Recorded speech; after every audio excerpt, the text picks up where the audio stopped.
जब नया रिश्ता होता है तो नए रिश्तेदार के संबंध में कुछ लोग कहते थे आपके रिश्तेदार के तो बहुत अच्छी आमदनी है, उसका बेटा वहाँ बाहर कमाई करता है, वो है, ये है, उनके तो ये हो गया यार। और हमने देखा है वो शहर में घूम रहे थे, पता नहीं क्या क्या सामान खरीदेंगे और काफ़ी दे सकते हैं आपको, बड़ा यूँ काफ़ी लोग घूम रहे थे, बड़े बड़े लोगों को साथ में लेकर के वो सामान की खरीदारी कर रहे थे, इसलिए काफ़ी अच्छा आपको सामान देंगे। तो ये बातें सुन करके बेटे का बाप जो है वो भी थोड़ा उसको, क्यों उन लोगों को उसको चढ़ाना है ताकि उससे ज़्यादा खर्चा करवा लिया जाए। अरे तेरे रिश्तेदार तो बहुत तेज पड़ेंगे इस बार, देखना बहुत ज़्यादा माल देंगे, ये देंगे वो देंगे, ताकि इसको खड़ा किया जाए। तो ये भी कुछ गहना ज़्यादा करवा लेता है या डीजे वगैरह ये से खाना वगैरह सारे खर्चे ज़्यादा कर लेता है, इस उम्मीद के साथ कि वो लोग इतना तेज़ घूम रहे हैं, उनका बेटा कमा रहा है, उनके वो है, ये सारी सुन के और ये एक हवा बन जाती है। क्योंकि पहले तो किसी का तय नहीं कि कौन कितना देगा। अगर ये सारी बातें पहले से तय हो जाए कि भैया हमारे पास इतना है और इसके अलावा आप किसी प्रकार की उम्मीद मत करना, अनावश्यक आप ज़्यादा खर्चा कर लोगे इस वहम में, इस संदेह, इस वहम पाल लोगे कि ये तो इतना कर देंगे, इतना कर देंगे, और इस वजह से आप अगर ज़्यादा खर्चा कर दो और फिर आपको मायूस होना पड़े, ऐसा नहीं रहो। तो ये पहले से सारा डिस्क्लोज कर दे कि भाई देखो हमारे पास इतना इतना है, इसके अलावा कोई उम्मीद मत रखना और इतना ही मैं कर पाऊँगा। और कोई भी लोग मेरे बारे में चाहे कितनी बातें करें कि वो इतना दे सकता है, इतना कर सकता है, इतना ज़्यादा देगा, तो आप उन पर ध्यान मत देना, क्योंकि मेरी अपनी हैसियत है जो मैं आपको पहले बता देता हूँ, बाद में नाराज़गी। क्योंकि हम देखते हैं शादी के जो अंतिम लेन देन है वो एकदम से रिजल्ट डिक्लेयर होता है, जैसे परिणाम घोषित होता है, लोगों की पूरी नज़रें चारों ओर फोकस रहता है। आजकल तो फ़ोन हो गए, हाथों हाथ फ़ोन कर करके वहाँ वो कार्यक्रम चल रहा है अंतिम लेन देन का, और जगह जगह फ़ोन कर दिए जाते हैं, यहाँ तो इतना कर दिया और वहाँ का क्या रिजल्ट है। जैसे एमएलए एमपी चुनाव के या सरपंच चुनाव के रिजल्ट वगैरह की सनसनी होती है, वैसे इसके अंतिम लेन देन जिस समय होता है शादी या माहिरा का, वो एकदम से, क्योंकि पहले से ये सारी बातें खुली हुई नहीं होती है कि इतना किया जाएगा। पहले से अगर पता हो तो ये कोई इतना सस्पेंस नहीं बनता और इतना वहम भी नहीं पालता कोई कि इतना ज़्यादा हो सकता है। तो ये इतना इसको पहले यूँ दबा के रखने की वजह से अचानक वो एकदम डिक्लेरेशन होता है, और अचानक डिक्लेरेशन में अगर उम्मीदें बहुत ज़्यादा हो और डिक्लेरेशन बहुत नीचा रह जाए तो स्थितियाँ बहुत डावाडोल हो जाती है। हमारे यहाँ शादी के बाद में अंतिम लेन देन के बाद में वो लोग बाहर निकलते हैं और वापस राम राम करने के लिए, एक बार उनसे मिलने के लिए आते हैं। तो अगर वो अंतिम लेन देन उनकी अपेक्षाओं से बहुत नीचा रह गया तो वो वापस आते हैं तो उनके चेहरे देखने लायक होते हैं। वो यूँ ही झूठा ही राम राम यूँ करते हैं, पर बड़ा यूँ, क्योंकि वो सबको पता चल जाता है कि मुंह खारा हो गया है इनका, ये बड़ा नुकसान वाला मामला है, नाराज़ हो गए। ऐसी नाराज़गी कई लोग जो ज़्यादा सीधे साधे, कई तो दिखाते नहीं है, बाहर से नाराज़गी नहीं दिखाते, अंदर ही अंदर घुटते रहते हैं। कई जो सीधी दिखाते हैं वो तो साल साल भर बोलते भी नहीं है। क्यों? क्यों उन्होंने पहले वहम अपेक्षाएं बहुत ज़्यादा कर ली और ज़्यादा अपेक्षाओं के अनुरूप खर्चे कर दिए कि यहाँ से इतना तो मिल ही जाएगा। तो इसी प्रकार के ये माहिर के जो एकदम से, या तो इनमें दो बातें मेरे लिहाज से, मेरी अपनी दृष्टि है, मेरी दृष्टि में जो भी जितना देता है वो पहले कह दिया जाए। मेरे हिसाब से तो पहले ही दे ही दिया जाए सारे, किसी लोगों को दिखाने की जरूरत नहीं। माहिरा है, माहिरे का अब शादी में ज़रूरत है पैसे की और माहिरा करना है बहन के, तो बहन अगर आपके वहाँ निमंत्रण देने आ गई तो उसी दिन उसको दे दिया जाए जितना देना है। ले भैया शादी में काम आएगा और आज ही ये ले जाओ, ये इतना सा है हमारा योगदान, जो ये बनता है हम इतना कर पाए हैं और ये आप ले जाओ और आप अपना काम लो। स्थितियाँ यहाँ तक थी कि पहले पैसों की इतनी दिक्कत रहती थी और मायरे का जो पैसा वो सबके बीच में पड़ा रहता था एक थाल में, और उनको आगे कोई और लेन देन करने तो उस पैसे को टच नहीं कर सकते। लोग कहते नहीं इसको क्यों छेड़ते हो, घर के अंदर से लाओ दूसरे पैसे, जबकि वो उन्होंने दे दिया है उनके लिए, परंतु इसको छेड़ना ठीक नहीं है। तो डबल तरह का ब्याज, पहले ये ऋण लेकर के आते हैं, उधर वो ऋण लेकर, बिना मतलब के ऋण लेने पड़ते थे इस प्रकार के। तो मेरी दृष्टि में अगर शादी में उनको ज़रूरत है तो माहिरे के पैसे भी पहले दिए जा सकते हैं। और ताकि सारे सस्पेंस ख़त्म हो, रिजल्ट डिक्लेयर करने वाली सारी बीमारियां ख़त्म हो जितना हो सके। और यहाँ पहले उनको सूचित ही कर दिया जाए काफ़ी दिनों पहले ही कि भाई हमारी तरफ से इतना होगा, देख लो, फाइनल बता देते हैं हम। इसमें झूठी सच्ची रखने की या सस्पेंस रखने की कहाँ ज़रूरत है। तो कुछ लोग कम दहेज मिलने पर अपने एम पर चोट मानते हुए नाराज हो जाते हैं, गंभीर मनमुटाव भी हो जाता है। दहेज के रूप में गैर जरूरी सामान घरों में कबाड़ बनता जा रहा है। घरों में कबाड़ की तरह सामान पड़ा रहता है। आजकल आप देखोगे कि जैसे मेरे एक लड़का है, अब मुझे न तो टीवी चाहिए न फ्रिज चाहिए। आपने देखा ये फर्नीचर वगैरह भी मैंने पहले खरीद लिया, सारा सोफा वगैरह सारा सामान मेरे घर में। मुझे एक ही वस्तु की ज़रूरत नहीं है असलियत में। अब मुझे कोई देने की ज़बरदस्ती करे, जिद करे कि न हम तो सामान देंगे, ये नियम है, ये कानून है। तो ये कितना बड़ा अत्याचार और कितना बड़ा जुल्म हो सकता है मेरे ऊपर। तो मैंने एक देखा है कि मेरे रिश्तेदार हैं, जोधपुर में शास्त्री नगर में रहते हैं। वो मेरे पिताजी के बुआ के लड़के हैं, भाई हैं, पिताजी की बराबर उम्र के हैं लगभग, वे मेरे चाचा जी लगते हैं। और उनका लड़का, वो भी मेरे हम उम्र था, उसकी शादी थी उस ज़माने में। तो बड़ा रिश्ता था, तो रिश्तेदार बहुत बड़ी पार्टी थे, तो उन्होंने फर्नीचर वगैरह काफ़ी सामान दे दिया। अब उनका एक मंजिल मकान की उस फर्नीचर वगैरह सामान से भर गई। शायद आज भी वो सामान पड़ा। अभी मैं गया तो था, मैंने सारा घर यूँ देखना ठीक नहीं समझा अब, क्योंकि अब मैं वहाँ अजनबी सा हो गया, क्यों जाता नहीं हूँ कभी। गया तो था और सुनता भी नहीं, ये दिक्कत हो गई। वो चाचा जी भी थोड़े बूढ़े ज़्यादा हो गए, बीमार थे, और उनकी बातचीत भी उन लोगों से कर नहीं पाया मैं। अब वो सामान तो अभी भी पड़ा ही होगा, बेच तो सकते नहीं। तो वो सामान की वजह से उनका मकान का इतना पोर्शन भर गया, और उसका बहुत बड़ा किराया मिल सकता है वो, परंतु वो सामान की वजह से भरा हुआ, वो सामान बेच नहीं सकते कहीं पर भी। बताओ कितना महंगा पड़ता है वो सामान। जोधपुर जैसे शास्त्री नगर की जगह अब एक सोफा लाने वाले को कुछ नहीं 30-40 हज़ार रुपये लगेंगे, 20-30 हज़ार में भी आ जाएगा। सोफे की ज़मीन वहाँ कितनी कीमत की है, वो ज़मीन बेकार कर देगा वो सोफा वहाँ जाके रखोगे, क्यों बेच उसको सकते नहीं। और ज़मीन के भाव तो वर्ग गज में भी लाखों रुपयों के, और वो एक सोफा ला करके रख दिया जो लाखों रुपए का है ही नहीं, और लाखों रुपए की ज़मीन को अंगेज कर दिया, बिना मतलब व्यस्त कर दिया उसको, इतनी कीमती ज़मीन को। कितना महंगा सौदा हो रहा है वो।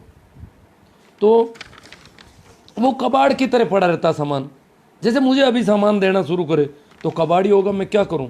सामान चाहिए नहीं मुझे बिल्कुल, और ये दिया जाता है। जिनके घर में ऑलरेडी फ्रिज है उनको और फ्रिज दे दिया जाता है, और टीवी दी जाती है, सारे सामान है सबके घर में करीब करीब। क्योंकि ये तो इंतजार किया नहीं जा सकता कि बेटे की शादी होगी तब मैं सामान खरीदूँ, तब तक सामान बिना पड़ा रहूँ, सामान लाऊं नहीं, तब लोग देंगे तब वो काम लूँगा। ये तो आज के ज़माने में इंतजार किया नहीं जाता, इसलिए सामान करीब करीब सभी के घरों में वैसे ही है, और फिर भी उनको वो सामान पकड़ा दिया जाता है। और ऐसे ऐसे सामान आप ताजुब करोगे। पेट्रोमैक्स होता है, आपको ध्यान होगा आजकल तो इमरजेंसी लाइट के कई सिस्टम आ गए, कभी वो बहुत अच्छा काम की चीज़ थी। तो उसको आज कोई नहीं खरीदता बाजार में, क्योंकि इमरजेंसी लाइट के बहुत अच्छे अच्छे सिस्टम आ गए। तो पेट्रोमैक्स में कौन माथापच्ची करेगा। हालांकि वो गैस के पेट्रोमैक्स आ गए, पहले केरोसिन के होते थे। तो गैस के पेट्रोमैक्स को अन्यथा कोई नहीं खरीदता, दहेज वाले खरीदते, और उनके लिए बनता है क्योंकि लोगों को जरूरत नहीं उसकी, और उपयोग बिल्कुल उसका एक दिन का ही नहीं कहीं, फिर भी वो बिक रहा है। ये इस मूर्खता की वजह से कि पेट्रोमैक्स लेना पड़ेगा, तो क्या दोगे, पेट्रोमैक्स नहीं दोगे तो। ऐसे ही उस सामान की बात कर रहे हैं अपन, कबाड़ की तरह बनता जा रहा है। प्रत्येक पिता की जायदाद में बेटी का हिस्सा होता है। ये माना जा सकता है कि प्रत्येक पिता की जायदाद जो है उसमें बेटी का हिस्सा होना चाहिए। हालांकि बेटी को कोई बेटे के बराबर हिस्सा नहीं दिया जाता, कम दिया जाता, काफ़ी कम दिया जाता है। और गरीब लोग जिनके ऊपर कर्ज है वो ज़्यादा दे देते हैं। बेटे के पास तो कुछ रहता है, इन बेटे के तो कर्ज हिस्से में आता है और बेटी को कुछ जितना भी देते हैं वो ज़्यादा हो जाता है। मतलब जिनके पास धन ज़्यादा वो तो देते हैं कम, जिनके पास धन कम है, धन है ही नहीं, ऋण है, उनको धन देना पड़ रहा है। ऐसा सा सिस्टम अपन देखते हैं, तो गरीब लोगों को ज़्यादा दबाव में आना पड़ता है। और उनके बर्तनों के संबंध में 2-4 बर्तनों की और बात कर दूँ मैं। जैसे पीतल के एक हांडा देते हैं हमारे इलाके में, चरी, और कांस्य के प्लेट वगैरह, थाली वगैरह देते हैं। उनका बिल्कुल उपयोग नहीं है आज के ज़माने में। जब से स्टील आ गया, जब स्टील नहीं था तो ये उपयोगी थे, क्योंकि स्टील का बर्तन, ये बर्तन है, ये 5 साल कहीं पड़ा है, आप हाथों हाथ काम ले सकते हो धो करके। परंतु पीतल और कांसी के बर्तन अगर 6 महीने पड़े रह गए तो वो हरे कलर के से हो जाते हैं, और उनको साफ करो तो इतना सर्फ और इतनी मेहनत पड़ जाएगी, फिर भी वो साफ नहीं होंगे आराम से, 6 महीने अगर पड़े रह गए तो इस प्रकार उनको तो रेगुलर काम लें तो ले सकते हैं, फिर भी उनमें खाना पीना, कांसी में हम खाते थे पहले तो बड़ा मुसीबत वाला काम होता था, दही खट्टाई वगैरह, कुछ सब्जियां भी खराब हो जाती थी जल्दी उसमें। तो वो खाने पीने में स्टील जब आ गया तो स्टील का बर्तन बहुत ज़्यादा स्वच्छता की दृष्टि से बहुत अच्छा है, और इसमें जंग बहुत कम लगती है। तो पीतल के जो बर्तन हैं आप देखोगे, वो हांडा, उसमें एक धागा बंधा हुआ होता है चारों ओर, बर्तन देते हैं तो उसमें कुछ मिठाई डाल के पहुंचाते हैं उसके घर पे, वो वैसा का वैसा वापस बिकता है बाजार में, चाहे 4 साल से बेचो, चाहे 10 साल में बेचो, चाहे 15 साल में, एक दिन उसमें एक पानी नहीं डाला किसी ने, और वैसा का वैसा बिकता है, और उसको वो साफ करके और वापस बेचते हैं। ये एक रोटेशन चल रहा है। पीतल और कांसी के जो भी बर्तन दिए जा रहे हैं वो वैसे के वैसे एक दिन कोई उपयोग में नहीं लेता, सिर्फ दहेज के लिए ही खरीदे जाते हैं, और देख करके एक दिन उसमें वो मिठाई थोड़ी जलेबी वगैरह डाल के पहुंचाई जाती है वहाँ तक, वो तो किसी भी कार्टून में पहुंचाई जा सकती है, और वो किराए पे बर्तन लाए जा सकते हैं ताकि वापस दे दिए जाए किसी को, अगर ज़्यादा ही पीतल के ज़रूरी हो तो। अन्यथा उसकी जगह स्टील के या कुछ ऐसा किया जा सकता है एक विकल्प के तौर पर। हालांकि बर्तन अगले घर में पहले से पड़े, और अनावश्यक बर्तन बहुत ज़्यादा लाए जाते हैं जिनकी कोई ज़रूरत नहीं। छोटा सा कार्यक्रम हो तो टेंट से बर्तन लाए जाते हैं, और जबकि घर में बर्तन पड़े हैं, तो टेंट से ही बर्तन लाने हैं तो क्यों ये इसका लेन देन हो, इस पर अब काफ़ी विचार होना चाहिए। तो मैं कह रहा था कि प्रत्येक पिता की जायदाद में बेटी का हिस्सा होता है। देहात में रहने वाले कृषकों की जायदाद कृषि भूमि होती है। गाँव में जो लोग कृषक रहते हैं उनकी जायदाद होती है खेती की जोत, कृषि जोत। कृषि जोत के टुकड़े होना भारतीय कृषि की एक प्रमुख समस्या रही है। भारतीय कृषि पहले भी कृषि जोत के टुकड़ों की समस्या से ग्रस्त है। जिन्होंने एग्रीकल्चर इकोनॉमिक्स पढ़ी है उनको पता है कि भारतीय कृषि की सबसे बड़ी समस्या है कि इसमें चकबंदी, जोत छोटी होती जा रही है दिनों दिन, जो बंटवारे होते हैं जोत छोटी होती जा रही है, क्योंकि जमीन की अपेक्षा कृषि करने वाले लोगों की संख्या ज़्यादा है, खेती का काम करने वाले संख्या ज़्यादा है, जोत छोटी पड़ जाती है, और छोटी जोत जो है खेती पे मुनाफा लेने में दिक्कत पैदा करती है। देहात में एक मान्यता ये भी है कि पिता की जायदाद का बंटवारा घर का घर में ही कर लेना चाहिए। जैसे बेटे जब बंटवारा करते हैं तो कहते हैं किसी को दूसरे कान को नहीं सुनाना चाहिए, घर की घर में बात कर लो, तीसरे कान तक बात नहीं जानी चाहिए। परंतु कोई ये नहीं कहते कि बाप बेटी या भाई बहन का लेन देन भी घर की ही बात है। बाप अगर बेटी को देता है या भाई अपनी बहन को देता है, दे दो, घर की बात है। ये तीसरे आदमी तक बात कैसे पहुंच जाती है, ये भी तीसरे कान तक जानी नहीं चाहिए। एक बाप अपनी बेटी को देता है, वो भी दिखा दिखा कर। देहात की बुद्धिजीवी महिलाएं अब ये भी कहने लगी है कि अपने घर में खान पान, शिक्षा, स्वास्थ्य आदि सब में सौतेलापन हमने पाया है। बेटियों के साथ सौतेलापन खान पान में आजकल शायद नहीं रहता, मैंने ये पुराना लेख है मेरा। आजकल कहते हैं खान पान में बिल्कुल शून्य स्थिति आ गई है, एक बराबरी आ गई है। शिक्षा में अभी भी है, स्वास्थ्य में भी है, जैसा ट्रीटमेंट और जैसा इलाज लड़के के लिए है उतना लड़की को नहीं मिलता आदि सब में सौतेलापन हमने पाया है। अब जब 2 रुपये देने की बात आई तो वे भी समाज के अदृश्य दबाव के चलते दिखा दिखा कर भिखारिन की तरह हमारे कटोरे में डाला जा रहा है। हमें यदि कोई देता तो घर में ही दिया जाता। शादी ब्याह तो ये कोई आगे एक आया चैप्टर, ये आजकल तितिबा हो गया, इसमें ज़्यादा वो बात नहीं। जो गुड़ का बंटवारा, उसकी लड़ाइयाँ काफ़ी होती थी पहले के ज़माने में। किसी को बड़ा गुड़ पकड़ा दिया जाता, किसी को थोड़ा छोटा, और इस वजह से नाराज़गी और गुड़ फेंक के आ जाते थे रेसी। आजकल हालांकि उसका क्या है कि बंटवारा वहाँ बाज़ार से ही थोड़ी बराबर नाप के आ जाते हैं, तो वो लड़ाई ख़त्म हुई है हमारे। पर उसमें भी देखो एक बांध देते हैं शादी के समय।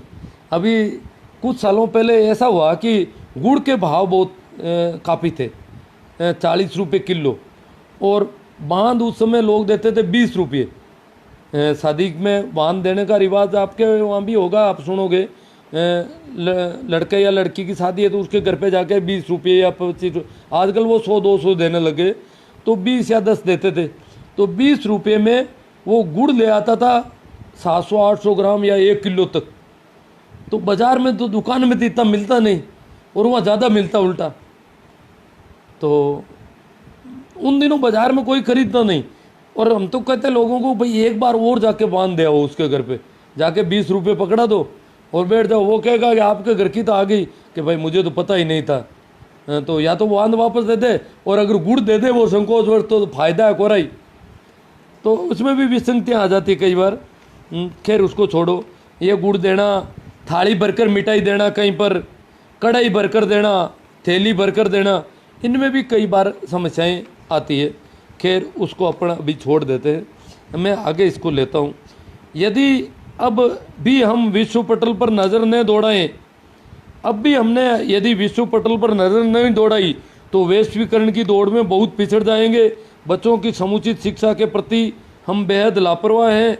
यदि समय इसी रफ्तार से भागता है तो मोबाइल फ़ोन, कंप्यूटर, इंटरनेट आदि 3-4 वर्षों में प्रत्येक परिवार की पहुंच में होंगे, और बैंकों में एटीएम व्यवस्था, मानव रहित दुकानें, पेट्रोल पंप आदि से संवाद स्थापित करने के लिए अनपढ़ तो कहीं के नहीं रहेंगे। आज के विद्यालय से वंचित छात्र अगले 60 वर्षों तक हमें कोसेंगे, अर्थात हमारी आज की लापरवाही का कलंक 1 सदी तक धुल नहीं सकेगा। ये उन दिनों लिखा था मैंने। हालांकि उसके बाद मोबाइल भी आ गए, एटीएम भी हो गई। उन दिनों इनके एटीएम नागौर में एक आध लगा था, मोबाइल बिल्कुल किसी के पास था। कैसी विडंबना है कि गहनों, कपड़ों, मकानों की शिल्पकारी, मृत्युभोज आदि पर लाखों रुपए खर्च करने वाले ये देहाती बच्चों के लिए सस्ती सी स्लेट खरीदते। बच्चे के स्लेट खरीदते हैं, ऐसी स्लेट की उसमें जैसे कलम चलाते हैं, जैसे कोई हल निकाला है, उसके ऊपर का कलर उतरता जाता है साथ साथ ही, लिखने में काम ही नहीं आती कभी। जैसे कोई खेत में हल चल रहा हो, सब्जी खरीदने से पहले हम 10 बार सोचते हैं। सब्जी या फल खरीदने के पहले हम 10 बार सोचते हैं। ग्रामीण परिवारों में काचर, खड़ी, राबोड़ी सब्जी महीनों तक नियमित रूप से बनाना तो आम बात है। घरों में कपड़ों का अनावश्यक संग्रह होते हुए भी पनघट पर फटे कपड़े से पानी छानते देखा जाता है। पनघट पर वो पानी छानने का कपड़ा है, तालाब में जाकर के पानी छानते हैं, फनल वगैरह नहीं, कपड़ा वो फटा हुआ है। घर में कपड़े बहुत ज़्यादा है, पर वो पानी छानने का कपड़ा जिसकी बहुत ज़्यादा ध्यान रखना है कि वो फटा हुआ नहीं होना चाहिए, वो फटा हुआ है और उससे पानी छान के ला रहे हैं। विद्यालयी छात्रों के लिए नियत पोशाक तक नहीं करवाते हैं। औरतें जेठ की दोपहरी में भी सूखे हलक में केर कुमटा सांगरी बटोर कर कमाती है। अकाल रात के मस्टोल में नाम लिखवाने के लिए अकाल रात प्रभारियों के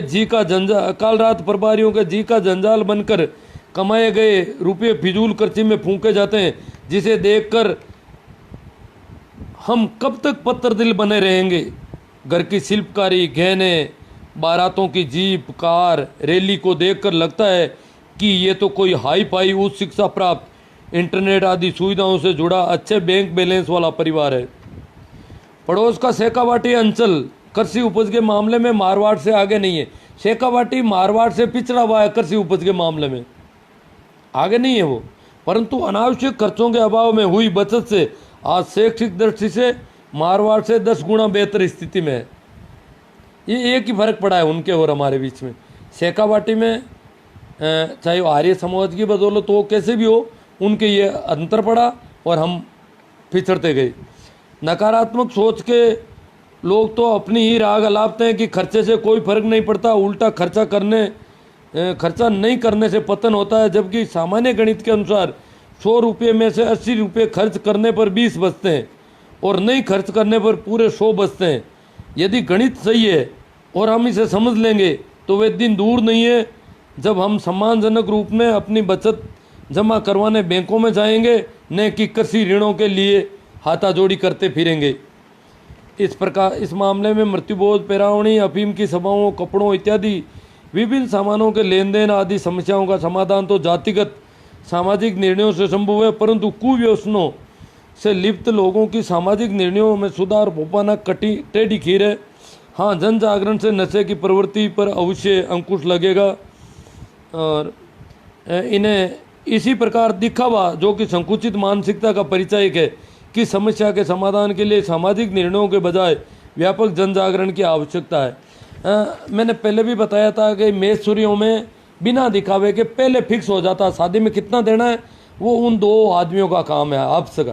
किसी को शादी में शरीक होने वाले को पता नहीं कि इन्होंने इनको कितना दिया, इन्होंने उनसे कितना लिया, क्या हुआ क्या नहीं, सीधा खाना खाया निकल गए।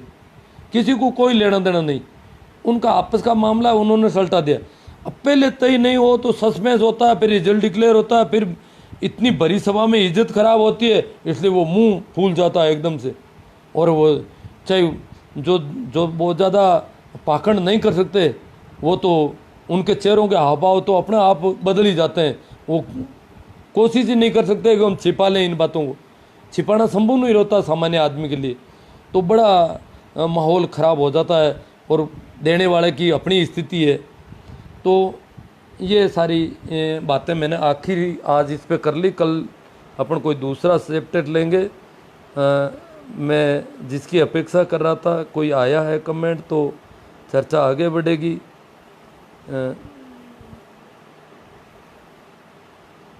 हाँ, सभी को मेरा राम राम, प्रणाम, नमस्कार, नमस्ते जी।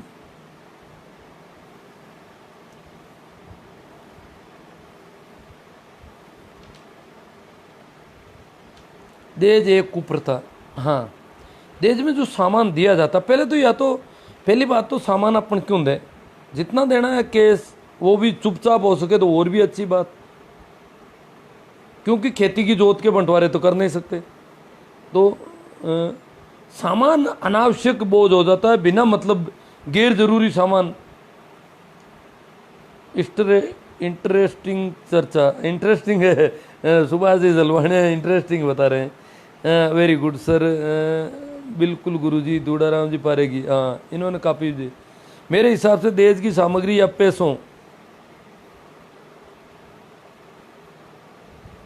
पैसे लोगों को दिखावे की बजाय अपनी हैसियत के हिसाब से होने चाहिए, क्योंकि जो भी ले दे रहे हो वो दिखावे के लिए नहीं बल्कि खुशी से दें, और ना चाह रहे हो तो फिर चुपचाप दे देना चाहिए, ताकि कोई भी अपने आप को छोटा है बड़ा नहीं समझे।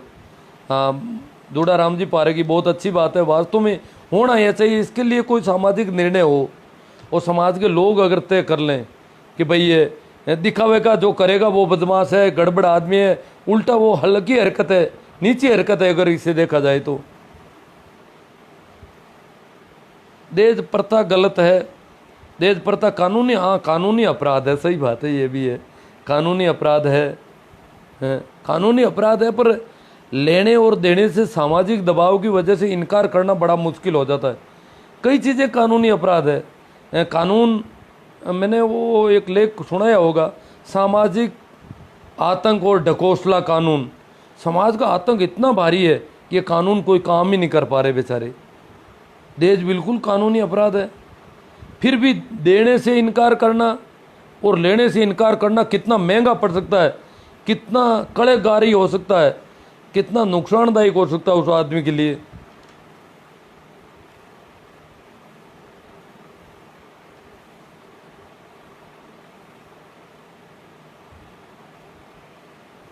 हाँ, सुभाष जी जलवानिया कह रहे मेरे हिसाब से लेन देन करना ही है तो रोकड़ में कुछ शर्त के साथ में कि रुपये का कैसे सदुपयोग करना है। अगर बच्ची के ससुराल वाले कम पैसा वाला होता है तो उसको संभलने में ये रोकड़ केस मददगार हो सकता है। रोकड़ तो मददगार हो सकता है, बाकी बर्तन वगैरह तो क्या मदद करेंगे उसकी। वो उल्टा सामान उनके घर को अंगेज कर लेगा। मकान बनाना कितना मुश्किल पड़ता है और उसमें वो फर्नीचर और वो कचरा डालो, बेच उसको सकते नहीं, बाहर कहीं फेंक नहीं सकते, समाज के बड़े दबाव रहते हैं उस पर।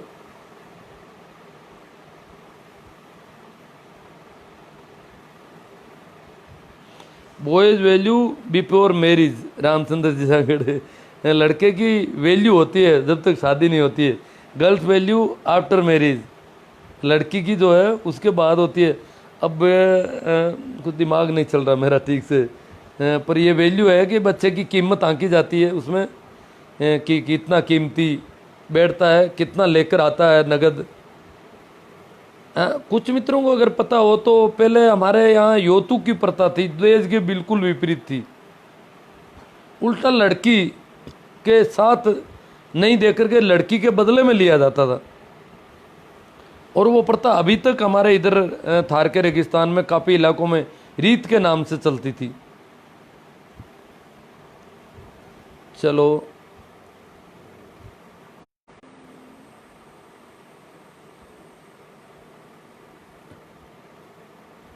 कमेंट शायद वो नाराज़गी वाले लोग आ नहीं पाए हैं, इसलिए इतनी ही चर्चा पर्याप्त है मेरी दृष्टि में। देख लेता हूँ आता है तो कोई कमेंट।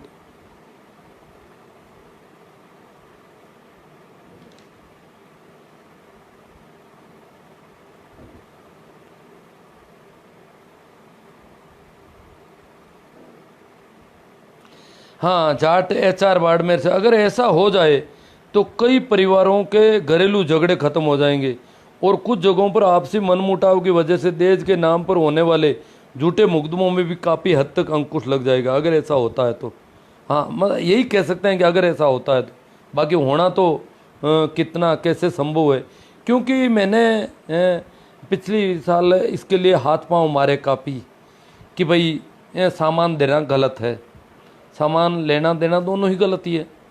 तो इसके लिए मैंने काफ़ी प्रयास किए और आखिर मुझे समझौते करने पड़े। और मैं नहीं चाहता था कि मैं किसी भी प्रकार का सामान ले जाकर किसी को दूं। मुझे पता था कि आगे उनके घर में सामान पहले से पर्याप्त है। फिर भी मेरे भाई के बच्चे की शादी थी मेरी बच्ची के बाद में, तो मैंने कहा उनको कहा भाई आपके तो देना पड़ेगा सामान, मैं तो सामान दूंगा नहीं, मेरी तरफ से मेरे को कुछ देना नहीं है। तो उन्होंने कहा हमारे तो बैठेगा नहीं है, तो जो जितना भी दे सकेंगे देना पड़ेगा। और इस प्रकार का मेरा अपना घर का मामला था। फिर भी मैंने वहाँ जाके प्रयास किया, पहले भाई के रिश्तेदारों के पास, वहाँ उनसे कहा कि आपके घर में तो सारा सामान पड़ा है, बर्तन वर्तन बहुत ज़्यादा है। उन्होंने नया नया रिश्ता था तो दिखाए तो घर में बर्तन सजे हुए पड़े थे, अलग से खूब बर्तन थे, एक ही लड़का उनके। तो मैंने कहा आपके तो सामान तो सारा है यार, वैसे किसी भी सामान की ज़रूरत नहीं है। तो उनको लगा कि ये क्या करने जा रहे हैं, कि क्या कहना चाहते हैं। तो मैंने उनको ये बताया कि इस प्रकार जो पीतल के बर्तन लाए जाते हैं ये वैसे के वैसे वापस बेचने पड़ते हैं, यहाँ पड़े पड़े ख़राब हो जाते हैं, जंग लग जाती है, इनमें ये है ऐसा है। एक दिन सिर्फ उसमें थोड़ी सी मिठाई डालते हैं और तो उसका कोई औचित ही नहीं है। तो उन्होंने कहा कि फिर हम लोगों आप मैंने कहा ये नहीं दिए जाए तो कैसे लगे आपको। तो उन्होंने कहा फिर तो लोग तो आएंगे पूछेंगे आपको क्या दिया, तो क्या बताएंगे उनको। मैंने कहा ये बात तो ये, मैंने कहा आपके पास तो पहले ही सामान खूब पड़ा है, ये बता देना, बर्तन पड़े हैं खूब। कि बोले ये तो लोगों ने देख रखे हैं पहले से, वो बिल्कुल सीधे थे हमारे। तो मैंने कहा देख रखे हैं तो फिर बताने के लिए कहीं से ले आऊँ किराए, पिछले साल के लोगों के बोरे भरे पड़े हैं बर्तनों के, वो ला के रख दें और आप लोगों को दिखाते रहें। तो फिर उनको लगा कि ये क्या करने जा रहे हैं। तो ये यूं करके मैं वापस आया तो मैंने इनको कह दिया भाई अपन को लाना पड़ेगा। तो हमने सामान लेके आ गए, जितना दे सकते थे। अब शादी तो मेरे घर में पहले थी, फिर भी मैंने तब तक खरीदा नहीं था और लाने का विचार नहीं था। इधर घर में खुसर फुसर होने लगी और सारी यूँ हुई तो इन्होंने घर में कहा कि भाई आप भी जाके उनसे बात तो करके आओ, कल को ज़्यादा समस्या खड़ी हो जाए कल को। मैंने कहा मैं जाता हूँ। मैं गया, मैंने कहा बात क्या करनी है, अपन जितना देना है कैश दे देंगे, जितना सामान दूसरे दिन भी खरीदो, हमें क्या ज़रूरत। शादी के दूसरे दिन उनको सामान की ज़रूरत हो, बर्तनों की ज़रूरत हो, जो भी चीज़ चाहिए वो खरीदते रहो, जब चाहिए तब खरीदें। क्योंकि मैंने ये भी बताया उनको कि ये सामान जो है इनके वर्जन बदलते रहते हैं। जैसे आज ऐसे बर्तन आने लगे जिनको ऊपर से उबाल बिंदु पर है, उसमें भोजन जो पक रहा है, फिर भी ऊपर से ठंडे हैं पकड़ने में, उनको अलग से कोई संडासी वगैरह की ज़रूरत नहीं रहती। तो ऐसी ऐसी नई नई चीज़ें आ रही है, तो ये पुराने वाली चीज़ें तो काम में नहीं ले जाएगी। फिर जब कुछ नई चीज़ें आ जाएगी, इस प्रकार की चीज़ें जो ज़्यादा उपयोगी होगी, तो उस समय के हिसाब से, ज़रूरत के हिसाब से खरीदते रहें, और वो पैसे होंगे तो उससे जब भी चाहे वैसी चीज़ खरीद। क्योंकि इनके रोज़ वर्जन, जैसे टीवी है, टीवी में पिछली बार खरीदी तो भी एंड्रॉयड के वर्जन और अलग अलग आते रहते हैं रोज़, तो इनमें रोज़ वर्जन बदलते रहते हैं। अब पहले से अगर फ्रिज पड़ा है तो दूसरे की पड़ी पड़ी गैस निकलेगी। तो मैंने कहा इनका कोई मतलब नहीं है, केस ही ठीक रहता है। और जब भी ज़रूरत हो, मैंने ये तक कह दिया बेटी को कि भाई जब भी ज़रूरत हो हमें कह देना, हम पहुंचा देंगे आपको। जब भी ज़रूरत हो कि भाई आज हमें एक देगची की ज़रूरत है, एक भगोने की ज़रूरत है, जिस सामान की ज़रूरत है उसी दिन ले आया जाएगा। तो यूँ करके फिर भी इनके बैठ नहीं रहा था, तो मैंने जाके वहीं बात करनी शुरू, उनसे बात की। मैंने कहा आपके घर में तो सारा सामान पड़ा है और सामान की वजह से कोई ज़रूरत ही नहीं दिखाई दे रही है। तो उन्होंने जो बात की, उन्होंने कहा मैं भी इसी के पक्ष में हूँ कि ये नहीं दिया नहीं जाना चाहिए, और ये बिल्कुल ठीक नहीं है, ये गलत है, ये जो खरीदा जाता है दिया जाता है। परंतु अपन ऐसा कुछ नहीं कर पाएंगे, हमारे बस का सौदा नहीं है। अब उनका ही बस का सौदा नहीं तो फिर मेरे अकेले का बस का सौदा कुछ हो नहीं सकता। और इस प्रकार मेरे साथ भी वही बात हुई, जो मैं नहीं करना चाहता था वो मुझे करनी पड़ी। BL सुंडा, शादी में लेना देना अब थोड़े दिन चलेगा, अब बिहार और आसाम में बहुएं लानी पड़ रही है। हाँ नहीं, वो तो ठीक है साहब वो बहुत अच्छे सिस्टम हो रहे हैं। या जो अफेयर होते हैं, लव मैरिज वगैरह, उसमें नहीं ज़रूरत पड़ती है। बर्तन तो घरवाले के काम आएंगे, लेकिन जानिया जीवन चू राजी ने जोधाराम जी, घरवालों के काम कहाँ आएंगे? बर्तन घर में नहीं है क्या किसी के? बर्तन पहले से पड़े, एक्स्ट्रा पड़े हैं घरों में, बिना मतलब की इतने बोरे भरे हुए, इतने बड़े बर्तन, 40-40, 50-50 हज़ार रुपये के बर्तन कोई काम आते हैं क्या? ऐसे कोई बर्तन एक साथ कई टेंट की दुकान वाले खरीदते हैं इतने ज़्यादा बर्तन। बाकी ये दुनिया के दूसरे देशों में बर्तन जितने जरूरत, एक परिवार को अपने परिवार में बर्तन कितने चाहिए, एक दिन में कितने बर्तन खरीदता है आदमी। हमारे यहाँ तो दुकान के हिसाब से, जैसे कोई दुकान, बर्तन की दुकान चलाएगा, इस प्रकार की खरीदारी होती है। और इस वजह से ये पूरा व्यापार चल रहा है, पूरे कारखाने चल रहे हैं, पूरे बाजार चल रहे हैं, इस बेवकूफ़ी की वजह से। अन्यथा इनका चलने का कोई मतलब ही नहीं है। खैर, जो भी है, जिनको जैसा लगा, आज कल अपन पैटर्न चेंज करेंगे और कोई नया विषय लेंगे। शायद अब बात इसमें कोई कमेंट ऐसा नहीं है, और ठीक है, तो मैं इसको यहीं समाप्त करता हूँ। प्रणाम, नमस्कार, राम राम।